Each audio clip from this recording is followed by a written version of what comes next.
Hi friends, உங்க எல்லாருக்கும் என்னுடைய அன்பான வணக்கம். இது ஷர்மிளா பிராங்கோவின் என் திமிரை ஆண்டான் அங்கே நாவல் பகுதி 6. வாசிப்பது ஷர்மிளா பிராங்கோ. வாங்க ஃப்ரெண்ட்ஸ், தொடர்ந்து கதையை கேட்கலாம். மறுநாள் காலை அலுவலகம் வந்த கௌதம் சில ஃபைல்களை பரிசோதிக்கும் போது அவனுக்கு அதிர்ச்சி. அவன் விரும்பாத சில சிறு சிறு கம்பெனிகளோடு ஒரு சில ஒப்பந்தங்களில் தாத்தா, அப்பா, சித்தப்பா மூவரும் கையெழுத்திட்டிருக்கிறார்கள். அதே நேரம் அதைவிட பெரிய சில கம்பெனிகளை தவிர்த்தும் இருக்கிறார்கள். அவனுக்கு பொசுக்கென்று கோபம் வந்துவிட்டது. உடனே அப்பாவுக்கு போன் செய்தான். அப்பா, நீங்க எங்க இருக்கீங்க? ஆபீஸ் வந்துட்டு இருக்கேன்பா. ஏன்பா கேக்குற? சித்தப்பா கூட வராரு. தாத்தாவும் வராரு. சரி, சீக்கிரமா வாங்க. அழைப்பை துண்டித்து விட்டு அமைதியின்றி அறைக்குள் குறுக்கும் நெடுக்கும் நடக்க ஆரம்பித்தான் கௌதம். அப்பா, சித்தப்பா, தாத்தா மூவரும் சிறிது பதற்றத்தோடு அவனது அறைக்கு வந்தனர். அவனது முகத்தில் தெரியும் கோபம், பதற்றம், அது அவர்களை இன்னும் பதற வைத்தது. டேய் பரமு, நீ ஏதாவது தப்பு பண்ணியாடா? கௌதமின் அப்பா சித்தப்பாவை பார்த்து கேட்கவும், அண்ணா நீ ஏதாவது தப்பு பண்ணியா என்று சித்தப்பா கேட்கவும் சரியாக இருந்தது. இல்லை என்று இருவரும் கூறிவிட்டு தாத்தாவை பார்த்தனர். ஆனால் தாத்தா அமைதியாக எந்த பதற்றமும் இன்றி கௌதமை பார்த்து கொண்டிருக்கிறார். இவருதான் ஏதோ பண்ணிட்டாரு போல, இருவரும் ஒரே குரலில் கூற, வந்தவர்கள் வந்தபடியே நிற்பதை கண்ட கௌதம், என்ன 3 பேர் அப்படியே நிக்கிறீங்க, உட்காருங்க என்றான்.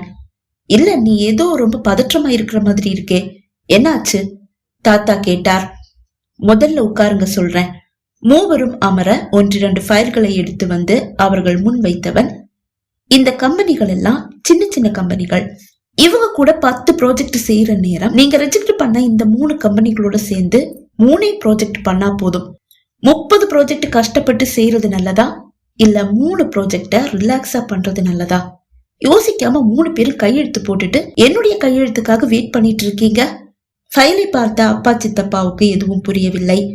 இல்லப்பா, இந்த ஃபைல்ல அப்பா தான் சைன் போட சொன்னாரு, நாங்க படிச்சு கூட பாக்கல, அப்பா சொன்னதால நாங்க சைன் போட்டோம். அப்பா கூற, ஏன் தாத்தா, பிசினஸ்ல நீங்க புலிதான், அப்படி இருந்தும் யோசிக்காம இப்படி பண்ணி வச்சிருக்கீங்க. என்கிட்ட ஒரு வார்த்தை கேட்டிருக்கலாமே. கேட்டா வேண்டான்னு தானே சொல்லுவேன். கண்டிப்பா வேண்டான்னு தான் சொல்லுவேன். இந்த மாதிரி ப்ராஜெக்ட்ல யார் சைன் பண்ணுவா? யோசிக்காம நீங்க சைன் பண்ணி வச்சிருக்கீங்க. நீ இப்படி எல்லாம் பேசுவேன்னு தெரியும், அதனாலதான் உன்கிட்ட கேட்கல. நீயும் சைன் போட்டு அதை அனுப்பிடு. தாத்தா, இத கேன்சல் பண்றதுதான் நல்லது. இத வேற யாராவது செஞ்சிருந்தா கண்டிப்பா பணத்துக்கு ஆசைப்பட்டு இப்படி ஒரு சிக்கல்ல நம்மள மாட்டி விட்டுட்டாங்கன்னு தான் நான் நினைச்சிருப்பேன். ஆனா நீங்களே இத செஞ்சு வச்சிருக்கீங்க. ஆமா கௌதம், இந்த கம்பெனிகள் சின்ன சின்ன கம்பெனிகள் தான், ஆனா நியாயமான கம்பெனிகள்.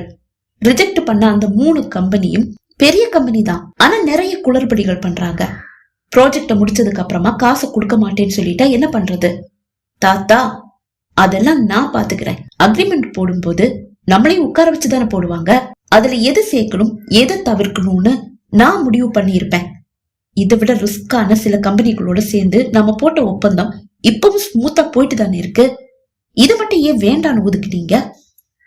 நான் பிசினஸ்ல கால் எடுத்து வச்சதுக்கு அப்புறமா என்கிட்ட கேட்காம நீங்க யாரும் எந்த முடிவையும் எடுத்ததில்ல. இப்பதான் ஃபர்ஸ்ட் டைம் என்கிட்ட கேட்காம தனியா முடிவெடுத்து சொதப்பி வச்சிருக்கீங்க. ஏன் தாத்தா? கௌதம் பிளீஸ், இந்த சாப்டரை இதோட விட்டுடலாம். இத தொடர்ந்து பேசிட்டே இருந்தா நம்ம 2 பேருக்குள்ள சண்டை தான் வரும். அந்த 3 கம்பெனிகளோட சேர்ந்து நீ வேலை பார்க்க ஆசைப்பட்டா ஓகே, நீ திரும்பவும் அந்த கம்பெனிகளுக்கு ஒரு மெயில் அனுப்பு. இந்த மாசம் லாஸ்ட் வரைக்கும் உங்களுக்கு டைம் இருக்கு, நீங்க விருப்பப்பட்டா எப்ப வேணாலும் எங்களோட சேர்ந்து வேலை பார்க்கலாம்னு சொல்லி 2 நாள் முன்னாடி கூட அந்த கம்பெனிகள் கிட்ட இருந்து மெயில் வந்திருக்கு. எஸ், நான் அதை தான் செய்ய போறேன். நீங்க சைன் பண்ண இந்த சின்ன சின்ன ப்ராஜெக்ட கேன்சல் பண்ணிடவும் போறேன். இல்ல கௌதம், நீ புதுசா ப்ராஜெக்ட்ல சைன் பண்ணும்போது அதுல நான் தலையிடல, அதே மாதிரி நான் போட்ட சைன்ல நீயும் தலையிட வேண்டாம். நீயும் அதுல சைன் பண்ணிடு, அதை அனுப்பிடலாம். தாத்தா, நீங்களா இப்படி பேசுறீங்க? எஸ், நான் தான் பேசுறேன். உன்னை விட நான் அனுபவசாலி, என்னுடைய முடிவு கூட சரியாதான் இருக்கும். ஓகே, ஆனா தாத்தா, இந்த ப்ராஜெக்ட்ல என்னுடைய உதவியை நீங்க எதிர்பார்க்க கூடாது. நான் உங்களுக்கு எந்த ஹெல்ப்பும் பண்ண மாட்டேன், ஆனா நான் இதுல சைன் பண்ணி அனுப்பிடுறேன். என்னடா, நீ பிசினஸ்ல ரொம்ப வளர்ந்துட்டேன்னு திமிரா பேசுறியா? ஆமா தாத்தா, திமிராதான் பேசுறேன். இன்னைக்கு பிசினஸ்ல என்னென்ன டெக்னாலஜி வளர்ந்துருக்கு, அதை எப்படியெல்லாம் யூஸ் பண்ணலான்னு கத்து வச்சுக்கிட்டுதான் நான் பிசினஸ்ல காலடி எடுத்து வச்சேன் தாத்தா. உங்களுக்கு அனுபவம் இருக்குன்னா என்கிட்ட டெக்னாலஜி இருக்கு. அதுவும் இதுவும் இப்ப சரிசமமா தான் இருக்கு. அனுபவசாலின்ற திமிரு உங்களுக்கு இருக்கும்போது அதே திமிரு எனக்கு இருக்கும்ல தாத்தா. நான் உங்க பேரன் தானே. நீங்க இப்ப சைன் பண்ணி இருக்கிற இந்த ப்ராஜெக்ட்ல நீங்க வேலை பார்க்கும் போது உடல் உழைப்பு மட்டும் இல்ல, மூளைக்கும் வேலை ஜாஸ்தியாவே இருக்கும். ஓவர் டைம் எல்லாம் பார்க்க வேண்டியதா இருக்கும். நம்ம ஊழியர்களுக்கு கூட ரெஸ்ட் கிடைக்காது. அவங்க ராப்பகல் பார்க்காம இந்த ப்ராஜெக்டுக்காக வேலை பார்க்கணும். அவங்களையும் சேர்த்து நீங்க கஷ்டப்படுத்த வேண்டியதா இருக்கும். இதை எதையும் யோசிக்காம நீங்க உங்க விருப்பத்துக்கு செயல்படும் போது நானும் என்னுடைய விருப்பத்துக்கு செயல்பட வேண்டியதா இருக்கும். கௌதம், நீ பேசிட்டு இருக்கிறது தாத்தா கிட்ட. யோசிச்சு பேசு. அப்பா அதட்ட. இல்லப்பா, தாத்தா பேரன் உறவெல்லாம் வீட்டுலதான். இங்க இவரு சீனியர் பிசினஸ் மேன், நான் ஜூனியர் பிசினஸ் மேன் மட்டும்தான். தாத்தா பேரன் உறவெல்லாம் இதனால பாதிக்கப்படாது. அத தாத்தா மட்டும் இல்ல, நீங்களும் புரிஞ்சுக்கணும். ஆபீஸ்னு வந்துட்டா நான் பக்கா பிசினஸ் மேன். இப்படிதான் இருப்பேன், இப்படிதான் பேசுவேன், இப்படிதான் செயல்படுவேன். அது உங்க எல்லாருக்கும் ரொம்ப நல்லாவே தெரியும். அது நம்ம நன்மைக்காக மட்டும்தான். யாரையும் எதிர்க்கணும்னோ யார்கிட்டையும் திமிரா பேசணும்ன்ற எண்ணத்துல நான் பேசல. எல்லாம் நம்ம வளர்ச்சிக்காக தான் நான் பேசிட்டு இருக்கேன். ஆனா கௌதம், நீ சொன்ன சீனியர் பிசினஸ் மேனும் தாத்தாவும் ஒரே ஆள் தான். நீ சொன்ன ஜூனியர் பிசினஸ் மேனும் நீயும் ஒண்ணுதான். அத மறந்துடாத. பேசும்போது கவனமாயிரு. அப்பா எச்சரிக்க. விடுடா சாரதி, அவன் பேசட்டும். அது அவனை வளர்ச்சியுடைய பாதையில தான் கூட்டிட்டு போகும். என்ன ஜெயிக்கணும்னு நினைக்கும் போது அவன் தொழில்ல கண்டிப்பா ஜெயிச்சே ஆகணும். போட்டி எப்பவும் நல்லதுதான். அவன் பேசட்டும், விடு. இங்க இந்த இடத்துல நீங்க அப்பாவை விட அனுபவசாலின்னு காட்டிட்டீங்க தாத்தா. இது எனக்கு ரொம்ப பிடிச்சிருக்கு. அப்புறம் இங்க நான் இப்படி பேசிட்டேன்னு சொல்லி வீட்டுக்கு போனதும் முகத்தை தூக்கி வச்சுக்க மாட்டீங்களே, அத அப்ப பாத்துக்கலாம். சட்டென்று சிரித்தான் கௌதம்.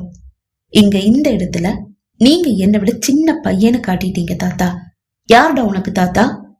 நான் உனக்கு சீனியர் பிசினஸ் மேன். ஆபீஸ்ல, இது ஆபீஸ். இங்க நீ என்ன மிஸ்டர் சக்திவேல்னே கூப்பிடலாம்.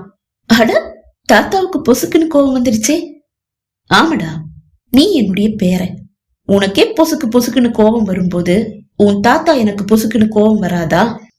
நீ உன்னுடைய வழிய பாரு, நான் என் வழிய பாத்துக்கிறேன். எனக்கு துணியா என் 2 பசங்களும் இருக்காங்க. உனக்கு துணையா உன் டெக்னாலஜி தானே இருக்கு. அத வச்சுட்டு நீயும் முன்னாடி போ. நானும் என் பசங்களை வச்சுட்டு முன்னாடி போறேன். யார் ஜெயிக்கிறான்னு பாத்துடலாம். பாத்துடலாம் தாத்தா. யாருடைய முடிவு சரின்னு பாத்துடலாம். பாத்துடலாம்டா. தாத்தா எழுந்து சென்றே விட்டார். என்ன கௌதம் இது? ஒரு அட்டாக் முடிஞ்சு இருக்கிற ஒருத்தர்கிட்ட இப்படியா பேசுவ? அதுவும் அப்புறம் உன்னுடைய தாத்தா. எப்படி எல்லாம் பேசி அவரை அனுப்பிட்ட? அப்பா சிறிது கோபமாக கேட்க, அப்பா, தாத்தாவுக்கு என்ன ஜெயிக்கணும்ன்ற வெறி வந்துடுச்சு. அந்த வெறி இருக்கிற வரைக்கும் கண்டிப்பா அட்டாக் எதுவும் அவருக்கு வராது. பாட்டியோட நினைவுகள்ல மூழ்கி ரொம்ப தவிச்சிட்டு இருக்காரு. இனி அதுல இருந்து தாத்தா வெளியே வந்துடுவாரு. ரொம்ப உற்சாகமான, ரொம்ப இளமையான தாத்தாவை நீங்க இனிமே பார்க்க போறீங்க. அப்புறம் நான் இந்த ப்ராஜெக்ட்ல எந்த ஹெல்ப்பும் பண்ண மாட்டேன்னு தாத்தா கிட்ட சொன்னதுக்கு காரணம் இருக்கு. இனிமே இந்த மாதிரி சிக்கல்ல அவர் போய் மாட்டிக்க கூடாதுன்ற எண்ணத்துலதான் ப்ராஜெக்ட்ல எந்த ஹெல்ப்பும் பண்ண மாட்டேன்னு சொன்னேன். இனிமே தாத்தா எந்த முடிவை எடுக்கிறதா இருந்தாலும் 1க்கு 2 தடவை நல்லா யோசிச்சுதான் எடுப்பாரு. அப்புறம் அந்த ப்ராஜெக்ட்ல ஏதாவது சிக்கல் வந்தா நீங்க தயங்காம என்கிட்ட உதவி கேளுங்க, நான் ஹெல்ப் பண்றேன். ஆனா தாத்தாவுக்கு தெரியாம கேளுங்க. நான் ஹெல்ப் பண்றேன்னு தாத்தாவுக்கு தெரிய வேண்டாம். சரிப்பா, ஆனாலும் தாத்தா கொஞ்சம் கோவமா போயிருக்காரு. நீ போய் கொஞ்சம் பேசினா நல்லா இருக்கும். நான் அதை பாத்துக்கிறேன்ப்பா. சரிப்பா, நாங்க போய் எங்க வேலையை பாக்குறோம். அப்பா சித்தப்பா இருவரும் எழுந்து கொண்டனர். புது ப்ராஜெக்டில் இணைவதற்கான ஏற்பாடுகளில் மூழ்கியவன் அதை செவ்வனி முடித்துவிட்டு அப்பாடா என்று நிம்மதியாக தன் இருக்கையில் சாயும் போதுதான் அவன் மனதில் ஒரு சந்தேகம். தாத்தா கையெழுத்திட்டு இருக்கும் அந்த கம்பெனிகளின் மெயில்களை பரிசோதித்தான். அவை அனைத்தும் தாத்தா மருத்துவமனையிலும் வீட்டிலும் ஓய்வாக இருக்கும் போது வந்தவை. அப்படின்னா இதுல வேற ஒருத்தருடைய கை இருக்குதே, அது யாரு? இந்த கம்பெனிகள் கிட்ட இருந்து காசை வாங்கிக்கிட்டு தாத்தாவை சிக்கல்ல தள்ளி விட்டுட்டாங்களா என்ன? தன் இருக்கையிலிருந்து சட்டென்று துள்ளி எழுந்தவன் நேராக தாத்தாவின் அறைக்கு வந்தான். அனுமதி பெறாமல் உள்ளே வந்தவனை தாத்தா கவனிக்கவில்லை. அவர் எதிரில் அமர்ந்திருக்கிறாள் எழில்பிறை. இங்க பாருமா, உன்னை நம்பிதான் கௌதம் கிட்ட சவால் விட்டுட்டு வந்திருக்கேன். நாம இந்த ப்ராஜெக்ட சக்சஸா முடிச்சு அவன் முன்னாடி காலரை தூக்கி விட்டுக்கணும். கண்டிப்பா சார், நம்ம இந்த ப்ராஜெக்ட்ல கண்டிப்பா ஜெயிப்போம். நீ சொல்ற, ஆனா எனக்கு இப்பவும் நம்பிக்கை வரல. உனக்கு கௌதம பத்தி தெரியாதுமா? அவன் பிசினஸ்ல புலி, எனக்கு மேலன்னு கூட சொல்லலாம். அவன் இத பார்த்துட்டு வேண்டான்னு சொல்றான்னா இதுல ஏதோ சிக்கல் இருக்குன்னு தானே அர்த்தம். இல்ல சார், அவர் ஏதோ மேலோட்டமா பார்த்துட்டு சின்ன கம்பெனி சின்ன ப்ராஜெக்ட்னு சொல்லி ரிஜெக்ட் பண்றாரு. இத கொஞ்சம் டீப்பா பார்த்தா இதுல இருக்கிற லாபம் அதிகம்னு அவருக்கு புரியும். அத அவர் பார்க்கல. அதுதான் அவர் பண்ற மிஸ்டேக். நீ முதல்ல இத பத்தி சொல்லும் போது எனக்கு இதுல எந்த உடன்பாடும் இருக்கல. உண்மை சொல்லணும்னா இப்ப கூட எனக்கு இதுல கொஞ்சம் கூட உடன்பாடு இல்ல. ஆனா கௌதம் ரொம்ப திமிரா பேசிட்டான். அந்த கோபத்துல தான் அவன் இந்த அக்ரிமெண்ட கேன்சல் பண்ண சொல்லும் போது என்னுடைய ஈகோ தலை தூக்கிக்குச்சு. முடியாதுன்னு சொல்லிட்டேன். உன்னை நம்பி செயல்ல இறங்க போறேன். தோத்துற மாட்டோம் இல்ல? நம்பலாம் சார், கண்டிப்பா நம்ம ஜெயிப்போம். சபாஷ், சூப்பர். கை தட்டினான் கௌதம். இருவரும் திடுக்கிட்டு அவனை பார்த்தனர். பயந்து போன எழுப்பிறை தன் இருக்கையிலிருந்து எழுந்து கொண்டாள். அவள் முன் கோபமாக வந்து நின்றவன், இதெல்லாம் உங்க ஏற்பாடுதானா?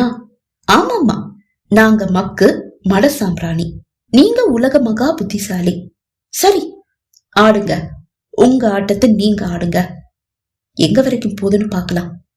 கடைசியில யார் ஜெயிக்கிறான்னு பாத்திரலாம். தாத்தாவை கோபமாக ஒரு முறை முறைத்தவன், என்னை விட உங்களுக்கு இவங்கதான் முக்கியமா போயிட்டாங்கல்ல தாத்தா? ஓ, இவங்க உங்க உயிரை காப்பாத்தி இருக்காங்கல்ல, அதனால நீங்க உங்க உயிரை விட மேல இவங்கள மதிக்கிறதுல தப்பே இல்ல. நடக்கட்டும், நல்லா நடக்கட்டும்.